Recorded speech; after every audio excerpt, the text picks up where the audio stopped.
Okay, murakaza neza rukura tubicananye official nkuko bizina mu ngwanyu iradukunda jiva nkuko mubizi rero nakunze kubazana video nyinshi cyane gusa umunsi ku kigo cyangwa se ku bigo ubundi twakunze kubona abantu ba muri skills bavuga ati cyangwa se abafana bavuga ati bano bana kuki batajya ku bigo birenze cyane tukagabona matiyaye ibigo bya leta kandi n'abana nyine yakora trip n'abana bazwi cyane mu Rwanda usibye umwana leta Magnifique nawe bavuga ngo yishyiriwe na Kiramani bitarakonfirminga neza nyine hari abakibihakana gusa icyo nakubwiye uyu mwana we yagiye kwiga kuri Gorori we sinzi niba ubu ngo akihiga gusa we yaciye uwo muhigo wo kwiga kuri Gorori n'abandi bana bake cyane n'abasheza foundation nabo nuko nguko ntabwo barajya kuri kino kigo ngiye kwaganirizaho ni ikigo bundi bita World Mission High School. Iki kigo cya World Mission High School gifite ni ikigo cyiza cyane kandi se ni ikigo nyine kirenze cyane nawe ushobora kubukiza cyangwa se utanakizi wagisura ku mbuga zabo ukandikamo World Mission High School. Gusa mu gihe utarajya reka mbaze mubwire kano kantu. Welcome to World Mission High School, a place of excellence.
Dear parents, your child deserves the best education. Dear student, join us today. Thank you. Iki kigo rero tugiye guhera kuri World Mission Technical Schools cyangwa se wabyita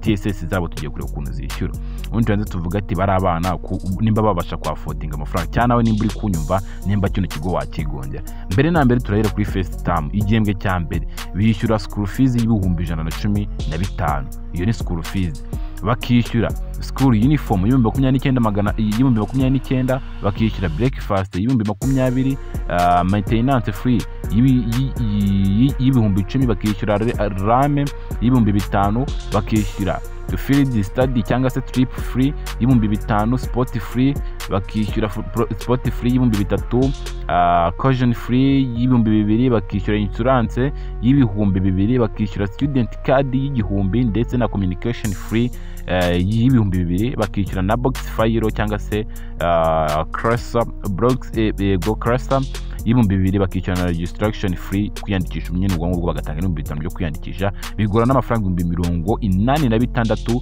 byiyongera kuri bya 115 bishyura bya buri gihembwe ibi ngibi bigahita bifomba cyangwa se ibi ngibi bigahita bingana n'amafaranga 200 n'igihumbi n'amafaranga menshi cyane 200 n'igihumbi y'amafaranga y'u Rwanda mu gihe bari gutangira niyo ugomba gutangira na yangaya igihembwe cya kabiri nabwo ugahita wishyura amafaranga 115 y'igihembwe cya kabiri ugahita wishyura na breakfast nyine ubwo ngubwo school fees y'ibihumbi 20 ukishyura na rame ya rame pepa nyine ziba zamaze gushira ziriya y'ibihumbi 5 ugahita ukora n'ikindi za communication free nayo y'ibihumbi 2 bigahita ubona amafaranga 27 byongera kuri bya 115 y'igihembwe cya kabiri agahita amafaranga 142 n'igihembwe cya gatatu rero ni nkuko igihembwe cya kabiri bikorwa ibyo ntabwo twabitindaho cyane ibyo ngibyo rero ni ibintu byashyizweho umukono ndetse binasinywaho nyine ni na nyiri iki kigo nyine cya World Mission Schools High School.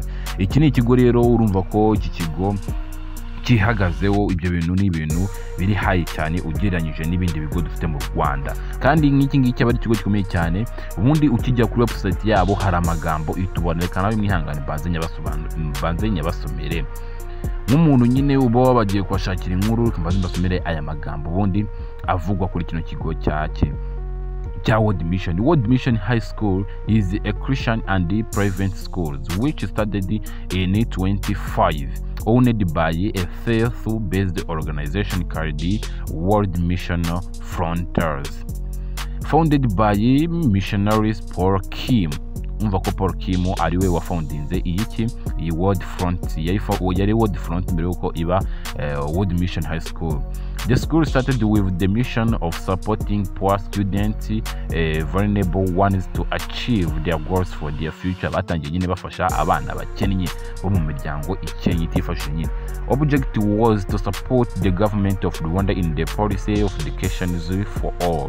The school started with all the levels, senior 1, senior 2 and senior 3, but by 2010s we changed for O level to the advanced level from senior 4, senior 5 and senior 6 with 2 combination or program under general education.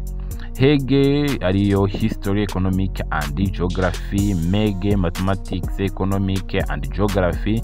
In 2012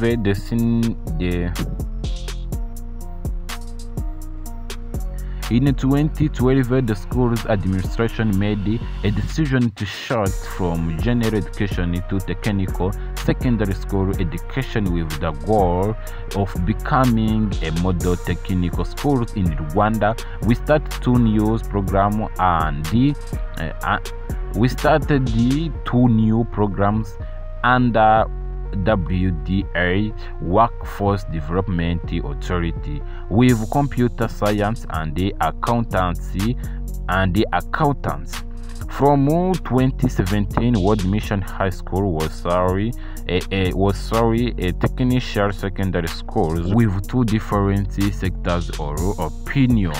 Rero nimuzongeye kumbaza ati kuki bana batagiye kwiga kuri kino kigo cyangwa se ku bindi bigo bihenze, tuzaza dukomereza none kuri kino kigo cya Glory Academy nacyo tukivugeho. Mbere yuko tujya kuri Glory Academy, iki kigo kandi cyanuza cya World Mission cyabanjije no gutsindisha abana, dore ko umwana wabaye wa mbere muri kino kigo yagize amanota 91 mwita Shinjagira Shema Arno.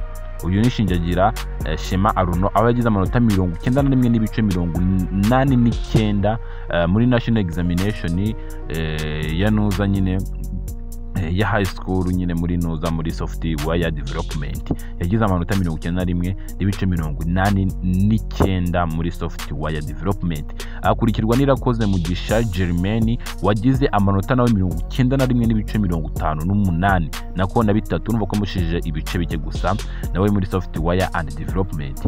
N'uyu nguyu niyo nkuru Jean d'Amour nawe wagize amanota 91 n'ibice 15, numva ko nabo bagiye barushana ibice muri networking and internet technology. Ni benshi cyane wagenda ukabara kuri website yabo cyangwa se ku zindi mbuga bakoresha, ni amanota meza cyane kandi benshi cyane. Ndabakunda cyane no mugwanya dukunda jiva. Nimba iyi video yikunze yandikira muri comment kwifashe. Ciao ciao.